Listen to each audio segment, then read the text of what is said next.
वो ये चीज टेस्ट करना चाह रहे थे कि ये ऐसे खाली बिलीव झूठ तो नहीं बोल रहे हैं। हाँ, मुझे ऐसा लगा कि ये ना ऐसे अब करना चाह रहे हैं कि थोड़ा बहुत पूछ लेते हैं और इससे बोर्ड पे लिखवा के नहीं देख रहे। तो मैंने मतलब बोल दिया कि सॉरी सर, ये तो मुझे नहीं आता। तो इस पे उन्होंने सर सार्केस्टिक वे में बोला भी कि मैम आपको इसके बारे में नहीं पता है। यही चीज आपके बिहेव को बताएगी कि कल आप बच्चों के साथ क्या कैसे बात करने वाले हैं। जो पैनल बैठा होता है इंटरव्यू का बहुत स्ट्रिक्ट होता है। तो आपको लगता है कि एक पैनल से एक ही सिलेक्ट होगा, इसका सिलेक्शन हो जाना है, आप वहीं हार जाएंगे। ठीक है, कि जिसका लंबा इंटरव्यू होगा वही सिलेक्ट होगा। मैंने आपको बार बार बोला है, जैसी लिस्ट आती है और अगर आपका नाम है तो आप उन सबके बराबर ही हैं। ठीक है, आप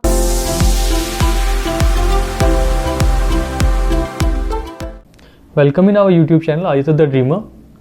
आज के इस सेशन में हम केंद्रीय विद्यालय के इंटरव्यू के बारे में आपसे बात करेंगे और इसी के लिए हमने केंद्रीय विद्यालय की जो टीचर हैं उनको आज अपने इस प्रोग्राम में बुलाया है ताकि वो अपना रियल इंटरव्यू एक्सपीरियंस आपके साथ शेयर कर सकें और आपको समझ में आ सके कि आखिर एक कैंडिडेट जो आज की डेट में जो आपकी तरह बैठ के इंटरव्यू देख रहे हैं वो समझ सके कि इंटरव्यू की प्रोसेस क्या है और उनको किस चीज़ को वहाँ करना है और किस चीज़ से बचना है।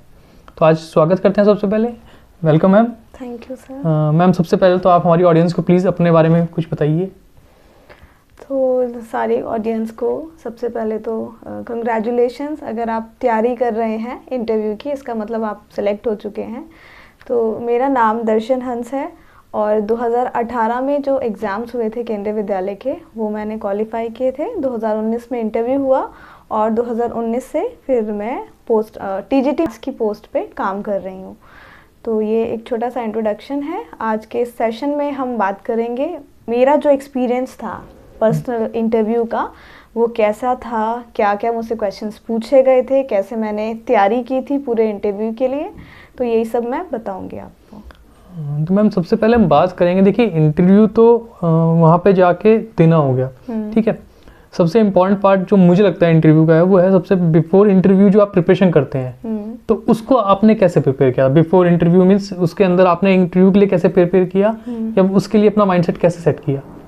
तो इंटरव्यू के लिए जो हम प्रिपरेशन करते हैं उसको मैंने दो पार्ट्स में से डिवाइड किया। एक तो है मेरा उसी दिन का, ठीक है, कैसे मैं अपने आप को, मेरा ड्रेसिंग सेंस क्या रहेगा, कैसे मैं प्रेजेंट कर रही हूँ, और एक पार्ट था मेरा कि मैंने पूरी की पूरी अपनी कैसे तैयारी की थी। तो सबसे पहली बात मैं बताना चाहूँगी, मैंने जो भी अपनी प्रिपरेशन की थी सिर्फ 20 डेज़ में ही की थी, क्योंकि जब केंद्रीय विद्यालय की लिस्ट आई थी कैंडिडेट्स की इंटरव्यू के लिए और हमारा जब इंटरव्यू हुआ तो 20 दिन का सर हमें समय मिला था, उससे पहले मैंने तैयारी नहीं की थी। तो उसी 20 डेज़ में मैंने तैयारी की थी। तो मैंने सारी की सारी प्रिपरेशन खुद से की थी, कोई मैंने किसी जगह मॉक इंटरव्यूज़ वगैरह ट्राई नहीं किए थे। तो सेल्फ जो भी प्रिपरेशन थी मेरी सेल्फ थी।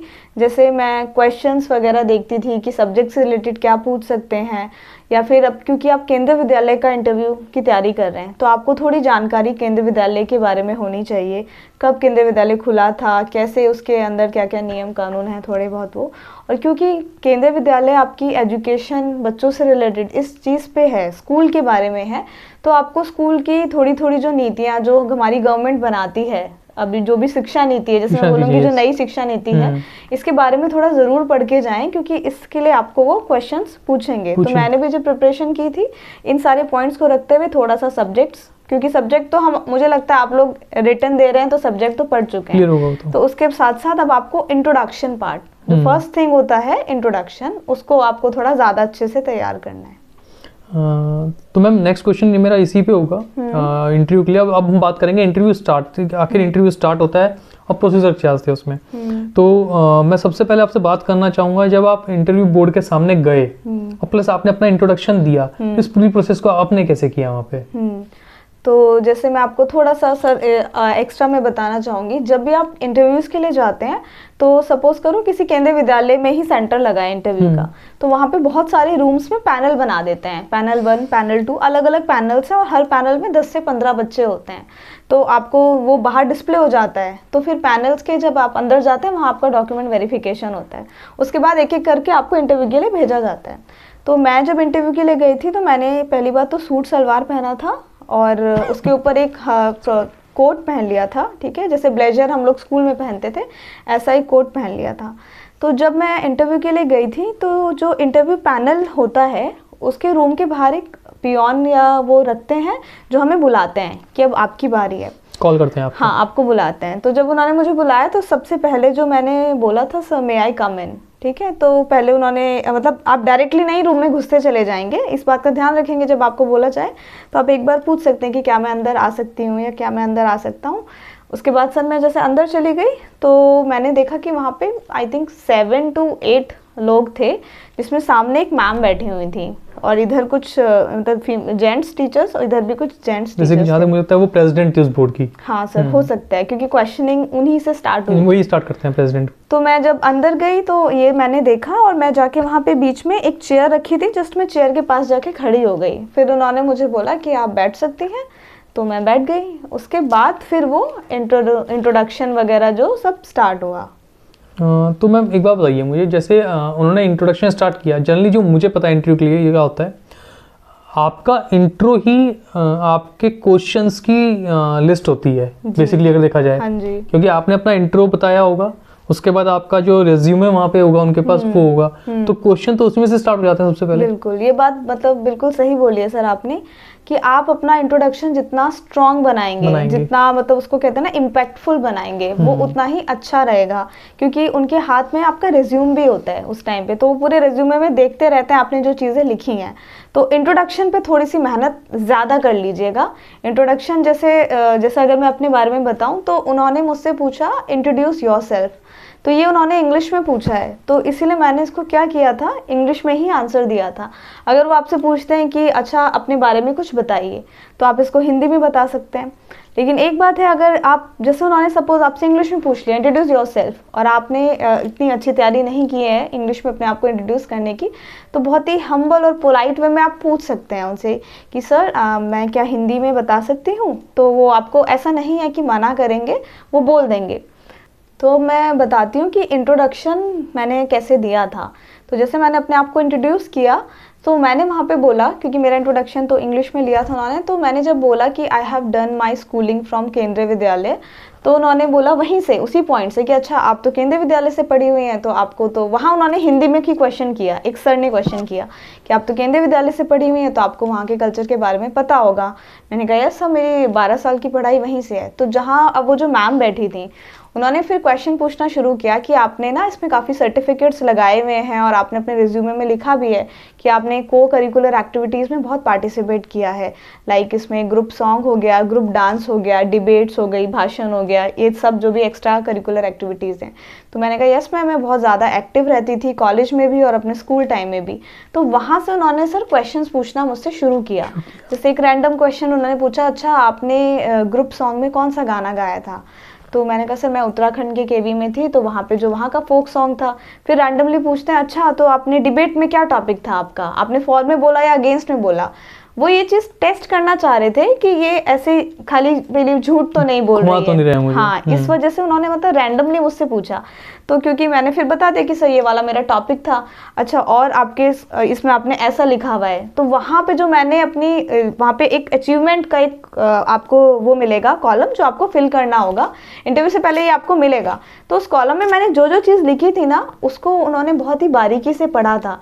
ये मैं सारे कैंडिडेट्स को बोलना चाहूँगी कि जब आप जो भी वर्ड उसमें लिखेंगे, सो आपको एक एक वर्ड को वहाँ जस्टिफाई करना पड़ सकता है। तो आप जो भी वर्ड लिखेंगे, अपने जो भी अचीवमेंट लिखेंगे, स्ट्रेंथ लिखेंगे या वीकनेस लिखेंगे, वो आप सबको पता होनी चाहिए। बिल्कुल। एक्चुअली मैं इंट्रोडक्शन के लिए ये कहूँगा, इंट्रोडक्शन एक ऐसा क्वेश्चन पेपर होता है जिसको तैयार कैंडिडेट करता है।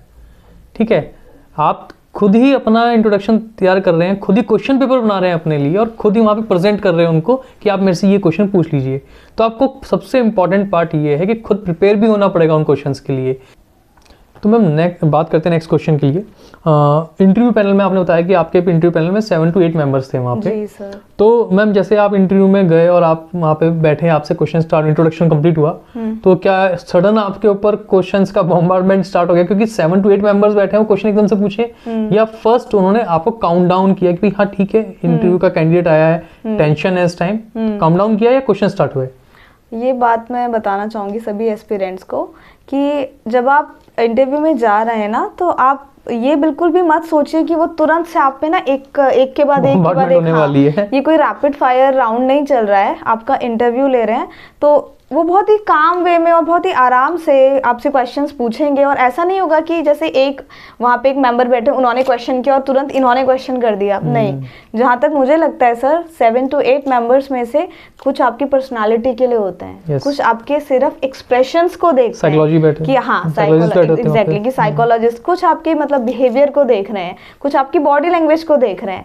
तो सारे के सारे सभी लोग क्वेश्चंस नहीं करेंगे। क्वेश्चंस तो मुझे लगता है 7 में से 3 लोग, 4 लोग, 5 लोग करते हैं, बाकी कुछ जनरल क्वेश्चंस ऑब्जर्वेशन देखते हैं, बाकी ऑब्जर्वेशंस रहती हैं।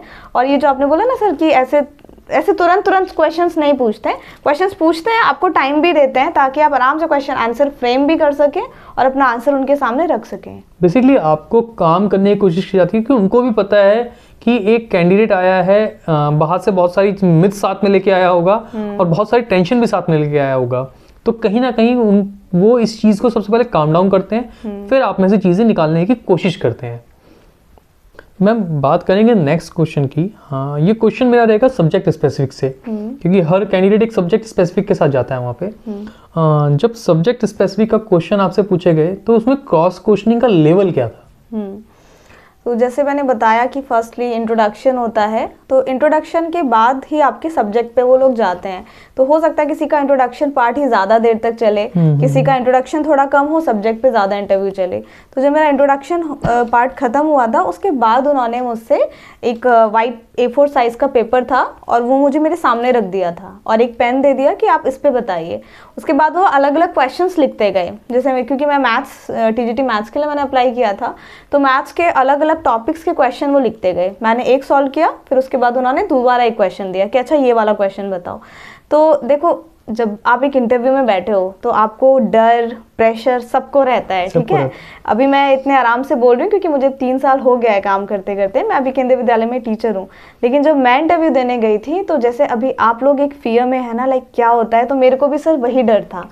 तो वहाँ लेकिन जो मैंने फेस किया ना, वो मतलब बहुत ही अच्छा एक्सपीरियंस था।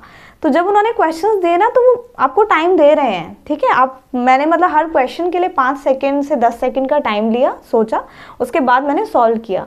तो मुझसे कम से कम सब्जेक्ट से सर 10 से 12 क्वेश्चंस उन्होंने पूछे थे। उसमें लाइक अब फॉर्मूला है, सोल्यूशन है, सब टाइप के क्वेश्चंस थे, ठीक है। तो वो क्वेश्चंस वो देते जा रहे थे और मैं फिर उसका सॉल्व करके बताती जा रही थी। तो फिर हो सकता है उसी सॉल्यूशन में, अच्छा आपने ये किया तो ये बताओ, अब इसमें ये बताओ फिर, या इसको तुम ऐसे कैसे पढ़ाओगी, वो कैसे एक्सप्लेन करोगी, इस तरीके से क्वेश्चंस हुए थे। तो जब वो क्वेश्चंस सब्जेक्ट स्पेसिफिक में पूछते हैं, तो हाँ, तब एक के बाद एक क्वेश्चंस काफ़ी आते जाते हैं, पर आपको टाइम मिलता है, आराम से आप एक्सप्लेन कर सकते हो। और ऐसा भी नहीं है कि आपको आंसर एकदम हड़बड़ाहट में देना है।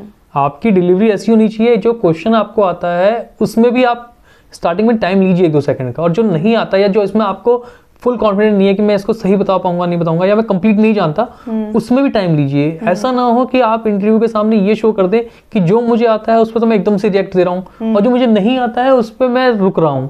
तो ये चीज़ कहीं ना कहीं आपको वहाँ पे एक्सपोज करेगी अलग, कि नहीं, ये जिसको नहीं आता उसमें अलग मतलब वे लेके जा रहा है क्वेश्चन का। तो नॉर्मल हर क्वेश्चन के साथ नॉर्मल ट्रीटमेंट दीजिए। तो मैम नेक्स्ट क्वेश्चन ये है कि आपसे वहाँ पे जो आपका टीचिंग मेथड है, जैसे इस बार तो क्या किया है कि अलग से पूरा इंटरव्यू, पहले भी 60 मार्क्स का हुआ करता था, हाँ जी। उसमें अलग से मेंशन नहीं करते थे कि इतने मार्क्स का आपका टीचिंग स्किल चेक होंगी। इस बार 30 मार्क्स की सेपरेट मेंशन किया है कि टीचिंग स्किल चेक होंगी आपकी। तो जो आपका इंटरव्यू हुआ था, तो आपकी टीचिंग स्किल को उन्होंने कैसे चेक किया था?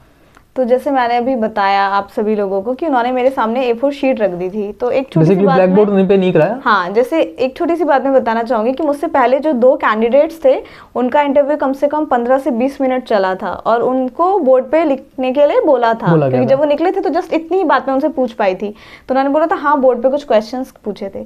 तो जब मैं अंदर गई और मेरा इंट्रोडक्शन वाला पार्ट खत्म हुआ, उन्होंने मेरे सामने A4 शीट रख दी। तो मुझे भी कहीं ना कहीं मन में ये डाउट था कि ये लोग मुझसे बोर्ड पे टीचिंग के लिए नहीं बोल रहे हैं, शायद ही मेरी पर्सनालिटी से इतना इन्फ्लुएंस नहीं हुए हैं, या इनको मेरी कम्युनिकेशन, ये कॉमन मिथ्स माइंड में आते हैं उस टाइम की, हो सकता है कि मैं लग रहा है ये मेरे जजमेंट में मैं पीछे जा रही हूँ तो इसलिए ऐसा हो रहा है। हाँ, मुझे ऐसा लगा कि ये ना ऐसे अब करना चाह रहे हैं कि थोड़ा बहुत पूछ लेते हैं और इससे बोर्ड पे लिखवा के नहीं देख रहे। बट पार्ट इज कि मुझे इंटरव्यू में बहुत ही अच्छे मार्क्स मिले थे सर, और उन्हें जो एसेस करना होता है ना, तो वो उसके लिए ज़रूरी नहीं है कि आपको बोर्ड पे भेजें, ठीक है, आप उनसे कैसे कम्युनिकेट कर रहे हो और आप हर क्वेश्चन पे कैसे डील कर रहे हो, वो इम्पॉर्टेंट है। उन्होंने मेरे सामने एक पेन पेपर रखा तो मैंने उनको पेन पेपर पे लिख के ही जस्ट एक्सप्लेन किया था कि सर अगर ये टॉपिक देंगे तो मैं इसको इंट्रोड्यूस ऐसे करूँगी स्टूडेंट्स के सामने और मैं उसको कैसे पढ़ाऊँगी। तो रही बात जो आप कह रहे हैं ना कि मेरा टीचिंग स्किल्स उन्होंने कैसे किया था, तो मुझे बोर्ड पे पढ़ाने के लिए नहीं बोला गया था। मेरा टीचिंग स्किल्स मुझे लगता है उन्होंने वो जो 10 मिनट का क्वेश्चंस जो उन्होंने वहाँ पूछे थे, हाँ उसी में चेक कर कि आप अगर बाय चांस टीचर बनते हैं तो आप जो वहाँ के स्टूडेंट्स होंगे उनके साथ कनेक्ट कर पाएंगे नहीं कर पाएंगे, या अपनी नॉलेज की ग्रेविटी को उनकी ग्रेविटी के साथ मैच कर पाएंगे नहीं कर पाएंगे। बेसिकली ये एक इम्पॉर्टेंट पार्ट होता है। हर जब भी टीचिंग होती है या टीचिंग स्किल होती है तो उसमें आप उतने भारी भरकम वर्ड्स का यूज मत कीजिएगा, क्योंकि हो सकता है एक जनरल टॉपिक जिस टॉपिक के आप हैं उस टॉपिक के जो मेंबर्स बैठे उनमें से कुछ ना हो, बट आपका पढ़ाने का तरीका ऐसा होना चाहिए, इतने सिंपल वर्ड्स के साथ होना चाहिए कि जो वहाँ उस टॉपिक से रिलेटेड नहीं है ना वो भी उस चीज़ को समझ जाए, और वही बेस्ट वे होता है टीचिंग का। ओके मैम, अगला क्वेश्चन मेरा रहेगा कि जो आप वहाँ पे जाते हैं, अदर देन सब्जेक्ट वहाँ पे जीएस के क्वेश्चन आपसे पूछे जाते हैं, करंट्स के क्वेश्चन पूछे जाते हैं, तो जनरली वो कितना पीछे तक जाते हैं करंट वगैरह में, क्योंकि जीएस का कोई फील्ड ही नहीं है कंप्लीट कि कितना पीछे जाना है, तो वो लगभग कितना पीछे जाते हैं और उसको आपने कैसे टैकल किया? सर जो जीएस और ये जो करंट अफेयर्स का फील्ड आप खुद जानते हैं कि ये बहुत ही ज़्यादा बहुत ज़्यादा वाइड है, ठीक है। इसमें ऐसा कुछ नहीं कि आप एक पर्टिकुलर बुक पढ़ लीजिए या फिर आप 4 दिन दे दीजिए और इसको प्रिपेयर कर लेंगे, तो इसका ऐसा कुछ भी नहीं है।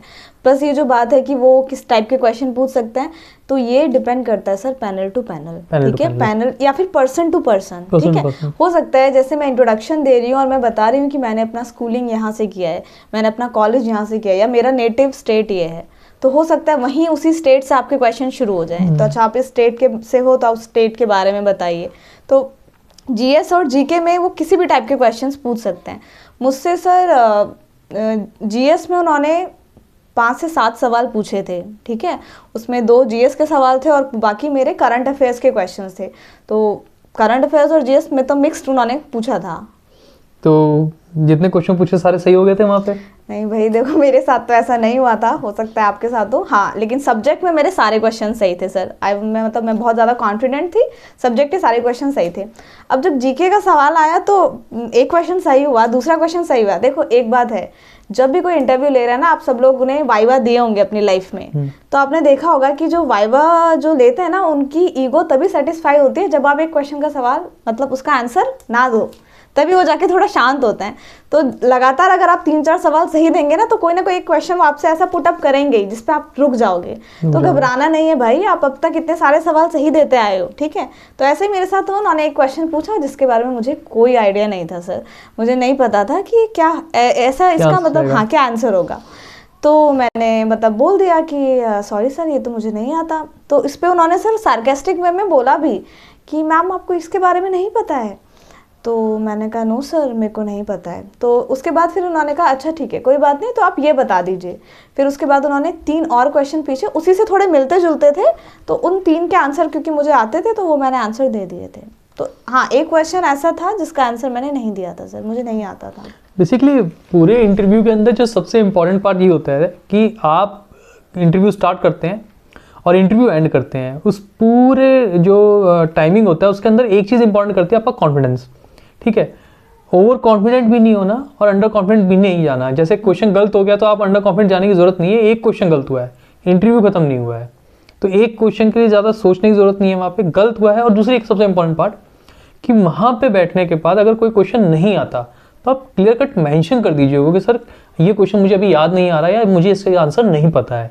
घुमाने की कोशिश मत कीजिएगा। वो इतने एक्सपीरियंस होते हैं कि वो क्वेश्चन पूछते समझ जाते हैं कि कैंडिडेट का जो मतलब उसके जो हाव भाव आ रहे हैं उसमें वो आंसर दे पाएगा नहीं दे पाएगा। तो घुमाने की कोशिश नहीं आता, सीधा बताइए नहीं आता। पोलाइट और हम्बल वे में आप मना कर सकते हैं, क्योंकि जीएस का और जीके का पार्ट, स्पेशली जीएस का पार्ट एक ऐसा पार्ट है जो इतना वाइड होता है जो सबके पास सब नॉलेज नहीं हो सकती है किसी का कोई फील्ड वीक होता है, किसी का कोई फील्ड वीक होता है, और वहाँ पे इस चीज़ को बताने में कोई दिक्कत नहीं है, बट सब्जेक्ट में इस चीज़ को ज़्यादा अप्लाई ना करें जो आप जिस सब्जेक्ट के लिए आप गए हैं। एक बात मैं इसमें थोड़ा सा ऐड करना चाहूँगी कि जैसे अगर आपको कोई क्वेश्चन आ नहीं रहा है तो ना उनसे बहस करने की ज़रूरत नहीं है, उनके सामने ओवर कॉन्फिडेंस की ज़रूरत नहीं है। मतलब बहस करेंगे तो ज़्यादा फंस जाएंगे, तो बेहतर है कि आप उनसे मतलब बोल दें कि सॉरी सर ये। और एक और चीज़ इंपॉर्टेंट है कि उनकी नॉलेज को भी करेक्ट मत कीजिए बैठ के वहाँ पे। हाँ ठीक है, हो सकता है ऐसा भी सर्कमस्टेंस बन सकता है कि आप जो बोल रहे हो वो सही हो, और जो वो बोल रहे हो सकता है वो इन्फॉर्मेशन अपडेट ना हो उस टाइम उनके पास। तो इस चीज़ के लिए आप एकदम से ओवर कॉन्फिडेंट मत हो जाइए कि नहीं जो मैं बोल रहा हूँ वही सही है, इस तरीके से समझ जाइए, क्योंकि यही चीज़ आपके बिहेव को बताएगी कि कल आप बच्चों के साथ क्या कैसे बात करने वाले हैं। तो इस चीज़ का इम्पॉर्टेंट है, ये बहुत ज़्यादा इंपॉर्टेंट है, एक इंटरव्यू में हो चुका है, इसलिए मैं आपको बता रहा हूँ इसके बारे में। मैम नेक्स्ट क्वेश्चन हमारा ये रहेगा कि इंटरव्यू पूरा बेस्ड करता है कम्युनिकेशन के ऊपर, तो कम्युनिकेशन को कैसे तो प्रिपेयर करें और कितना उस पर ध्यान रखें कि मुझे अपना कम्युनिकेशन इस तरीके से लेके चलना है इंटरव्यू में। कम्युनिकेशन एक बहुत ही इम्पॉर्टेंट एस्पेक्ट है हमारे इंटरव्यू का, जो बहुत ज़्यादा इफ़ेक्टिव होना ही चाहिए, क्योंकि आपको आगे जाके बच्चों को पढ़ाना है, उनसे कम्युनिकेट करना है, तो आपकी कम्युनिकेशन स्किल्स तो अच्छी होनी ही चाहिए। अब इसको कैसे अच्छा रखें, तो पहली बात ना इसको बहुत ज़्यादा डोमिनेटिंग ना बनाएं, ठीक है, एग्रेसिव ना बनाएं। आप अपनी बात को बहुत ही हम्बल और पोलाइट वे में सामने वाले तक कैसे पहुंचा रहे हो, वो सबसे ज़्यादा ज़रूरी है। तो कम्युनिकेशन के लिए आपको थोड़ी मेहनत एक्स्ट्रा करनी पड़ेगी। आप मतलब कैसे आप बात करते हैं, ठीक है, कैसे आप आंसर बताते हैं, कोई भी क्वेश्चन हो सकता है, वो सब्जेक्ट का भी हो सकता है या जनरल क्वेश्चन भी हो सकता है, तो कैसे आप उसको ना अपनी बात को बहुत ही सरल शब्दों में सामने वाले तक पहुँचा रहे हैं, वो ज़रूरी है। एक इम्पॉर्टेंट बात यह है, आप अपना ना वर्बल बहुत क्लियर रखिएगा। जो भी आप शब्द बोल रहे हैं, चाहे इंग्लिश में बोल रहे हैं चाहे हिंदी में बोल रहे हैं, उसको बहुत ही आराम से और काम वे में बताइए। बहुत कोई जल्दबाजी नहीं है, कोई हड़बड़ी नहीं है, तो जितना आप आराम से बोलेंगे उतना उन्हें समझ आएगा, उन्हें अच्छे से समझ आएगा। जल्दीबाजी में बोलेंगे उनको नहीं सुनाई देगा और वो दोबारा आपसे पूछेंगे भी नहीं, और मैं सबसे पहले इंप्रेशन ही गलत चला जाएगा। हाँ, कि ये बोल ही सही से नहीं पा रहा। हाँ, तो इम्पोर्टेंट ये है कि आप जो बोले साफ बोले ताकि उनको समझे, और अपनी इतनी पेस में बोले कि उनको समझ आ सके। आप अपनी पेस बढ़ाइए मत, नॉर्मल रखिए, जितने वो काम है आपको भी उतना ही काम जाना है, तो एक लेवल मेंटेन होता है उसके अकॉर्डिंग। तो अब तक हमने बात की थी इंटरव्यू के बारे में, अब हम बात करने वाले हैं इंटरव्यू से जुड़े मिथ्स क्या क्या होते हैं। हर कैंडिडेट के माइंड में बिफोर इंटरव्यू बहुत सारे जो मिथ्स होते हैं वो क्रिएट होते हैं या वो सुनता है बहुत जगहों से। इन एक एक मिथ्स को हम आज क्लैरिफाई करेंगे कि आखिर ये मिथ्स होते क्या हैं और इनको एक्चुअल में क्या होता है वहाँ पे, इस चीज़ को क्लियर करेंगे। तो मैम मैं एक एक मिथ्स जो मुझे पता है, जो मेरे को पता मतलब कैंडिडेट से समझ लें, वो मैं पूछना चाहता हूँ, प्लीज़ आप उसका आंसर देने की कोशिश कीजिएगा। सबसे पहला मिथ तो यही है मैम कि जो पैनल बैठा होता है इंटरव्यू का बहुत स्ट्रिक्ट होता है।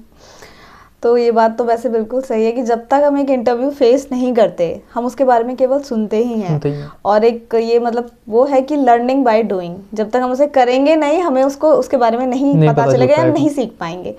तो ये जो मिथ है ना कि इंटरव्यू पैनल बहुत ही स्ट्रिक्ट होता है, ऐसा नहीं होता भाई। वो मतलब दे आर ह्यूमंस, ठीक है, वो आपका एसेस कर रहे हैं कि आप कैसे पढ़ा सकते हैं, ठीक है। तो वो ऐसा नहीं है कि आपके लिए बहुत ज़्यादा स्ट्रिक्ट रहेंगे।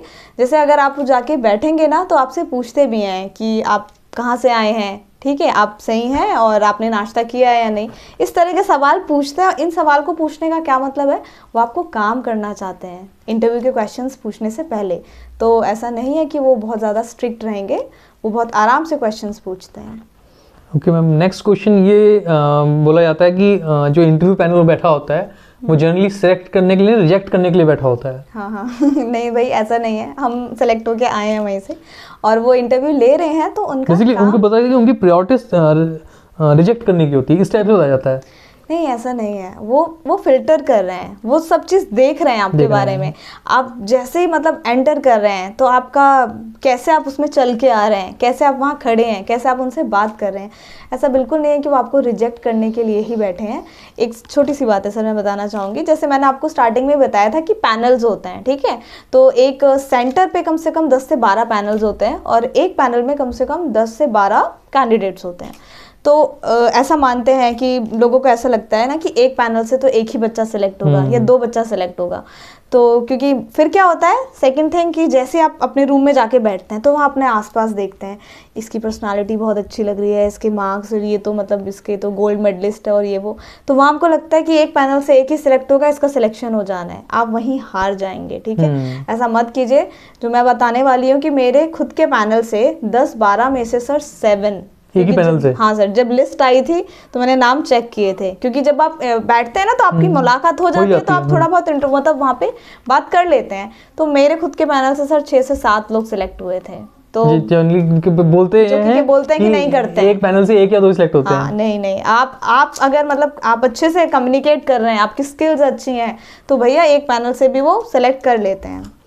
ओके मैम, नेक्स्ट जो ये जो मिथ है, ये सबसे बड़ा मिथ है इंटरव्यू का, कि जिसका लंबा इंटरव्यू होगा वही सिलेक्ट होगा। ये सर मुझे भी लगता था जब तक रिजल्ट नहीं आया था, क्योंकि देखो मैं बताती हूँ, मेरा जो फुल टोटल इंटरव्यू चला था वो 8 से 9 मिनट का था, मेरी कैलकुलेशन मतलब मेरी घड़ी के हिसाब से। और मेरे कुछ फ्रेंड्स थे जिनका इंटरव्यू 30 मिनट्स भी चला है, 45 मिनट्स भी चला है, और उनका सिलेक्शन नहीं हुआ है। ठीक है, तो ये जो मिथ है ना कि लंबा इंटरव्यू है इसका मतलब है कि वो आपसे इंटरेस्टेड है, ऐसा ज़रूरी नहीं है। वो अगर एसेस करना है तो वो 5 मिनट के अंदर भी कर जाएंगे आपकी स्किल्स, कि आप कैसे मतलब बच्चों को पढ़ाएंगे, कैसे डील करेंगे। तो ये वाला मिथ बिल्कुल निकाल दीजिएगा। आप बहुत मतलब इस चीज़ से वो हो जाइएगा कि अगर आपको 5 मिनट बाद भी बोल रहे हैं ना जाने के लिए, तो उनसे मतलब ये मत कीजिए कि नहीं सर थोड़ा और पूछ लीजिए, प्लीज़ ऐसा मत कीजिएगा, क्योंकि 1-2 कैंडिडेट्स ने किया था, फिर उनके लिए फिर उन्होंने अच्छा जवाब नहीं दिया था। अगर वो आपसे 5 या 6 मिनट के बाद कहते हैं ठीक है आप जाइए, तो आप बहुत उसमें थैंक यू बोल के आप आ सकते हैं। मतलब इंटरव्यू का लंबा होना सिलेक्शन की गारंटी बिल्कुल भी नहीं है। टाइम ड्यूरेशन इंटरव्यू का नहीं डिसाइड करता है कि आप सिलेक्टेड होंगे या नहीं होंगे। इस चीज़ में मत जाए बिल्कुल भी, कि अगर आपका 5 मिनट में इंटरव्यू चला है तो बस आप कोशिश कीजिए जितनी देर भी चल रहा है उतने देर आप अपनी तरफ से अच्छा 100% देने की कोशिश कीजिए। ठीक है, लंबा जाएगा इसका मतलब ये नहीं कि आपका सिलेक्शन कंफर्म हो गया। ओके मैम, एक और क्वेश्चन है जो बेसिकली रिलेट करेगा पर्सनैलिटी के साथ। और वो मिथ क्या है, जनरली ये माना जाता है कि जैसे माना जो फॉर्म फिलअप कराए गए थे उसमें लिखा गया कि आपकी ग्रेजुएशन में 50% मार्क्स होने चाहिए। मैं जैसे माना मैं गया, मेरे 51% 52% मार्क्स थे, रिटर्न मेरा क्वालिफाई हो गया, मैं वहाँ इंटरव्यू देने गया हूँ, और मेरे बगल में जो बैठा है वो गोल्ड मेडलिस्ट हो सकता है या वो 75-80% वाला हो सकता है कैंडिडेट। तो क्या मिथ्स बनते हैं उस टाइम, या क्या पर्सनैलिटी डिसऑर्डर आता है कि आदमी को लगता है कि नहीं यार इसी का हो जाएगा, मैं तो गया। सर ये मतलब ऐसे क्वेश्चंस है ना जो सभी कैंडिडेट्स के माइंड में आते हैं, बिल्कुल जेन्युइन है कि जब हम जाते हैं और वहाँ हम देखते हैं। देखो एक बात मैं बताना चाहूँगी, मैं एवरेज स्टूडेंट थी, ठीक है, मैं कोई गोल्ड मेडलिस्ट नहीं हूँ किसी सब्जेक्ट में, लाइक हाँ एवरेज परसेंटेज थे मेरे। तो आप जब जाएंगे और देखेंगे कि किसी के 80% है, किसी के 60% है, ठीक है, और किसी के 90% भी है। फर्स्ट थिंग, अगर आप लोग इंटरव्यू के लिए आए हैं तो आप सब लोग एक बराबर हैं, ठीक है, आप सब लोग यहाँ पे एक ही मतलब एक सेम लाइन से स्टार्ट कर रहे हैं अपना इंटरव्यू। तो उसको भूल जाइएगा कि मेरे 60% थे और इसके 90% थे। अभी जो आपका इंटरव्यू होने वाला है वो आपकी स्किल्स के लिए होने वाला है, आपकी पर्सनालिटी के लिए होने वाला है। तो ज़रूरी नहीं है कि वो मार्क्स आपके मतलब जस्टिफाई करें या डिसाइड करें उस चीज़ को, ऐसा नहीं है। मीनिंग यही हुआ कि सब सेम रनअप है उस पर खड़े हुए हैं और सब जीरो से स्टार्ट करने वाले हैं वहाँ पे, भले ही 52% है या 92% है, इसका फर्क नहीं पड़ेगा वहाँ पे। पर्सनालिटी में हम ये कह सकते हैं कि पर्सनालिटी खाली यही नहीं होता कि जो आपके क्या मार्क्स आए हैं, ठीक है, या फिर आप लाइक बहुत ही अच्छा शो कर रहे हैं कि आप अच्छा सा सूट पहन के आ गए महंगा और ये वो। देखो सारे लोग ना अलग अलग बैकग्राउंड से आते हैं, सबकी घर की कंडीशन एक जैसी नहीं होती है, ठीक है। हो सकता है किसी के पास बहुत ही अच्छे घर से है तो उसके पास बहुत ही अच्छे कपड़े हैं, लेकिन आप कोई बहुत ही मतलब ठीक है प्रिविलेज्ड फैमिली से नहीं है सर, तो आप अपने पास जो रिसोर्सेज हैं आप उसको कितने अच्छे वे में प्रेजेंट कर सकते हैं, यही बात है सर। आप शर्ट पहन रहे हैं तो आप उसको प्रेस करके पहन रहे हैं या नहीं पहन रहे हैं, नो मैटर कि आप लाइक 200 रुपए की शर्ट पहन रहे हैं या 2000 की शर्ट पहन रहे हैं, जो पहना है वो तरीके से पहना हो और तरीके से पहन, मतलब आप उसको शर्ट है तो प्रेस है काफ़ी है, ठीक है। ये नहीं कि वो शर्ट बहुत महंगी होनी चाहिए, उसमें टैग चमकना चाहिए, ऐसा कुछ नहीं होता। जो इंटरव्यू लेने बैठे हैं वो 50+ के होते हैं, ठीक है, और वो ये सब कुछ झेल चुके होते हैं, देख चुके होते हैं। उनके साथ ये चीज़ कभी उनके ऊपर इस चीज़ का इफेक्ट पड़ता ही नहीं है, बस वो ड्रेसिंग सेंस जरूर देखेंगे आपकी कि हाँ जो पहना है वो तरीके से पहना है या नहीं पहना है। और सबसे लास्ट जो मिथ है हमारे पास वो ये है कि लिस्ट जब आती है इंटरव्यू की तो बहुत से कैंडिडेट ये देख लेते हैं कि अच्छा लिस्ट में जिनका नाम ऊपर है इनका तो सिलेक्शन कंफर्म है, हमारा नाम नीचे है तो हमारे तो चांस अब गए यहाँ से। तो क्या ऐसा होता है कि इंटरव्यू की जो लिस्ट होती है वो मेरिट बेस्ड बनती है? नहीं नहीं, ऐसा बिल्कुल नहीं है। जैसे आपकी जो लिस्ट आई है, अब आप ये मान के चलो कि सपोज 1500 कैंडिडेट सेलेक्ट, मैं अपने वाली बात बताती हूँ, ठीक है। जब हमारा रिक्रूटमेंट हुआ था तो 500 टोटल वैकेंसीज थी टीजीटी मैथ्स की, सारी कैटेगरीज मिला के। तो उन्होंने 1500 को सेलेक्ट किया था। तो ये जो 1500 नाम है ना, तो आप इसमें ये नहीं सोचेंगे कि भैया जिसका 1300 पे है या जिसका 15th आखिरी नाम है तो मेरा तो लास्ट हो गया है और मेरा तो लास्ट नाम है, मेरा चांस नहीं बनता। ऐसा कुछ भी नहीं होता है। आप उस लिस्ट को ये मानिए कि अब आपको इन कर दिया गया है, ठीक है। तो अभी आपको वहाँ अपना प्रेजेंटेशन अच्छा देना है, अपना इंटरव्यू अच्छा करना है। और रिटर्न में कितने मार्क्स हैं इंटरव्यू में, मतलब ज़्यादा वो नहीं पड़ेगा। जैसे रिटर्न में चाहे जितने मार्क्स हो, आपको एक बार अगर आपका नाम आ जाए तो आपको ये सोचना है कि कैसे बस मुझे इंटरव्यू क्रैक करना है, ठीक है। मैं एक टीचर का नाम तो नहीं लूँगा बट मैं आपको बताता हूँ कि उनका जो एग्ज़ाम हुआ था और उसमें जो कट ऑफ आई थी, अगर माना कट ऑफ 75 थी तो उनके नंबर 75 थे और वहाँ से उन्होंने इंटरव्यू के दम पे सिलेक्शन लिया केवी के अंदर। और ये कॉमन है केवी में, ठीक है। तो इंटरव्यू इतना मैटर करता है आपके लिए, तो इसलिए मत जाइएगा क्योंकि बहुत से लोग क्या करेंगे, जब आपका आंसर किया जाएगा एग्जाम का उसके बाद बैठ के मैचअप करेंगे और देखेंगे यार मैं तो बिल्कुल लगभग कट ऑफ के पास गया हूँ तो मेरे सिलेक्शन के चांस नहीं है। ऐसा नहीं है, ये एंड गेम नहीं है आपका, ठीक है। एंड गेम वो का जब आप हार मान जाएंगे कि नहीं मेरा नहीं हो पाएगा, वो एंड गेम होगा आपके इस पूरी जर्नी का। तो मान के चलिए कि इंटरव्यू के अंदर आपको अपनी फुल एफर्ट्स लगाने होंगे, भले ही नंबर कितने भी आ रहे हैं। क्या मैम सही कह रहा हूँ, गलत कर रहा हूँ? ऐसे ही होने वाला है वहाँ पे? बिल्कुल सही बात है। जब मैंने आपको बार बार बोला है, जैसी लिस्ट आती है और अगर आपका नाम है तो आप उन सब के बराबर ही हैं, ठीक है। आप मत सोचे कि उसके किसी के 105 हैं, किसी के 110 हैं, या मेरे लाइक 80 हैं या मेरे 90 हैं। तब आपको ऐसा नहीं सोचना है, आपको बेस्ट देना है। आप 60 में से 60 मार्क्स पा सकते हैं इंटरव्यू में, और वो बहुत ही बड़ी चीज़ है, बहुत बड़ा अचीवमेंट है। देखिए एक बात है, जो स्कोर अच्छा कर रहा है रिटन में, ज़रूरी नहीं है कि उसकी स्किल्स इतनी अच्छी हो, ठीक है। एक होता है कि बहुत ही अच्छे मार्क्स पा लेना और अपनी नॉलेज को दूसरे तक पहुंचाना अच्छे वे में, ये दोनों बहुत ही अलग चीज़ें हैं। अलग चीज़ है। एक्चुअली मैंने भी बहुत जो क्वालिफाइड होते हैं, जिनको बोलते हैं जो रिटर्न में बहुत अच्छे हैं, उनके भी हाथ कांपते देखे हैं। ऐसा कुछ नहीं है, अगर आपकी स्किल्स अच्छी हैं तो आप आराम से वहाँ कवर अप कर जाएंगे। तो मैम इस इंटरव्यू को प्लीज़ यहीं पे क्लोज करूँगा मैं। और सबसे इम्पोर्टेंट मैम, आपकी तरफ से क्या सजेशन रहेंगे हमारे कैंडिडेट्स के लिए? सबसे पहला सजेशन जो मैं देना चाहूँगी, कॉन्फिडेंट रहिए, काम रहिए, ठीक है। सबसे इम्पॉर्टेंट चीज़ रहती है कि आप कॉन्फिडेंट रहें, काम रहें, काइंड रहें, ओवर कॉन्फिडेंट मत रहें, ठीक है। और आप जो भी प्रिपरेशन करें खुद से करें। आपके पास टाइम बहुत लिमिटेड होगा, उस टाइम पे आपको ना ऐसे इधर उधर जाके अपना टाइम वेस्ट करने की या फिर अपने पैसे वेस्ट करने की ज़रूरत नहीं है। आपके घर में आपके पेरेंट्स हैं, आपके भाई बहन हैं, उनको 2-3-4 लोगों को सामने बिठाइए और उनसे बोले थोड़े बहुत सवाल मुझसे पूछ लीजिए, यही आपका मॉक इंटरव्यू हो जाएगा। तो आपको कहीं बाहर जाने की ज़रूरत नहीं है।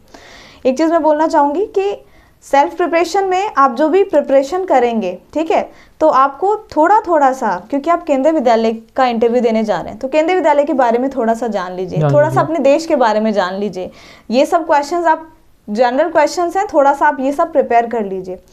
नेक्स्ट चीज़ जो रहेगी, जब आप इंटरव्यू देने जाएंगे तो उस रात पहले, एक रात पहले थोड़ा आराम से सो जाइएगा, ठीक है। नहीं तो लाइक कल इंटरव्यू है, रात देर तक आप पढ़ते जा रहे हैं और सुबह आपकी आईज में इतना ऐसे दिखेगा। तो एक अच्छी नींद लेनी बहुत ज़रूरी है आपके इंटरव्यू से पहले। इंटरव्यू के दिन आप सुबह उठें, आराम से अपना फ्रेश हो और इंटरव्यू देने जाएं। उस दिन आपको कुछ ज़्यादा वो देखने की ज़रूरत नहीं है। कुछ लोग ऐसे कहते हैं कि नहीं, उस दिन का न्यूज़पेपर पढ़ के जाना चाहिए, वो क्वेश्चन पूछ लेंगे। तो वो आपकी चॉइस है, अगर आप डेली पढ़ते हैं तो पढ़ लीजिए, और आपके पास अगर आप नहीं पढ़ते हैं तो कोई ऐसा ज़रूरी नहीं, आप बता दीजिए नहीं पढ़ रहा मैं। हाँ, और एक चीज़ जो मैं बोलना चाहूँगी कि silence is a source of great strength. मैं क्यों बोल रही हूँ silence is a source of great strength? जब भी आपसे कोई क्वेश्चन पूछ रहा है तो आप पहले पॉज लीजिए 5 से 10 सेकंड का। ज़रूरत नहीं है हर क्वेश्चन पे भागने की।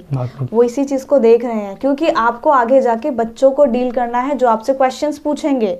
तो आप कितनी देर तक उस क्वेश्चन को थोड़ा एनालाइज करते हैं, सोचते हैं, उसके बाद उसका आंसर फ्रेम करते हैं। तो ये बात बहुत ज़्यादा इंपॉर्टेंट है।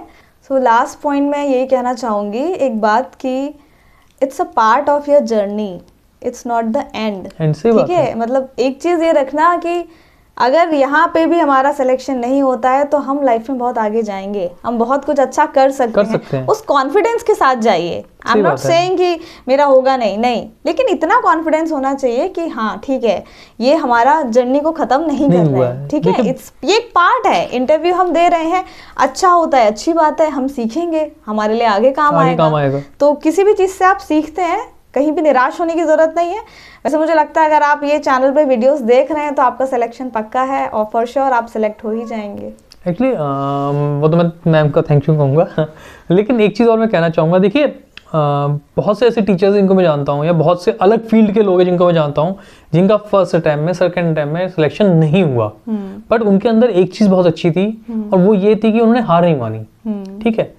ठीक है, आपकी प्रिपरेशन बहुत अच्छी है, जो जिनका सिलेक्शन हुआ है हो सकता है उनकी प्रिपरेशन आपसे बहुत अच्छी हो, है ना। तो उस लेवल पे अपने आप को उठाना है, ना कि इस लेवल से गिराना है अपने आप को कि मेरा नहीं हुआ, किस्मत खराब थी, समथिंग जो कुछ भी, ये सब चीज़ें नहीं है। ठीक है, मेहनत करेंगे सब कुछ मिलेगा आपको। तो मैं आज का इंटरव्यू प्लीज़ यहीं पे क्लोज करूँगा मैं, और सबसे इम्पोर्टेंट थैंक्स कहना चाहूँगा आपको, आपकी जर्नी और आपके एक्सपीरियंस को शेयर करने के लिए हमारे सब्सक्राइबर्स के साथ, ताकि उनको अब ये पता चल जाएगा कि आखिर जो मिथ्स वो भी सुन रहे हैं घर में बैठ के वो क्या है और उनकी रियलिटी क्या है। थैंक यू सर, मुझे बहुत ही अच्छा लगता है कि मैं अपने लेवल से अगर थोड़े से एस्पिरेंट्स की हेल्प कर पाऊँ, अगर मेरी जानकारी से उनको कुछ हेल्प मिलती है तो ये मेरे लिए मतलब मुझे अच्छा लगेगा। Thank you. वेलकम। और भी बहुत सारी इंटरव्यूज़ की वीडियो और भी बहुत सारी इंफॉर्मेशंस की वीडियो हम जल्द ही आपके पास लेके आ रहे हैं। बाकी और भी अगर आपकी तरफ से कोई सजेशन हो या आप अपनी तरफ से आपके माइंड में कोई मिथ चल रहा है कि नहीं मुझे लगता है इंटरव्यू में ऐसा होता है या ये होता है, आप हमें आराम से उसको कमेंट्स में दीजिए, हम आपको उनका आंसर बताएंगे। और अगर बाई चांस सब्जेक्ट स्पेसिफिक कहीं आपको कोई प्रॉब्लम है कि नहीं मुझे लगता है कि मैं यहाँ वीक हूँ या मैं यहाँ पे बोल पाऊँगा नहीं बोल पाऊँगा, उस चीज़ को आप हमारे से शेयर कीजिए और हम आपको उसका सॉल्यूशन प्रोवाइड कराएंगे। तो चलिए मिलते हैं नेक्स्ट वीडियो में, तब तक के लिए thank you and bye bye.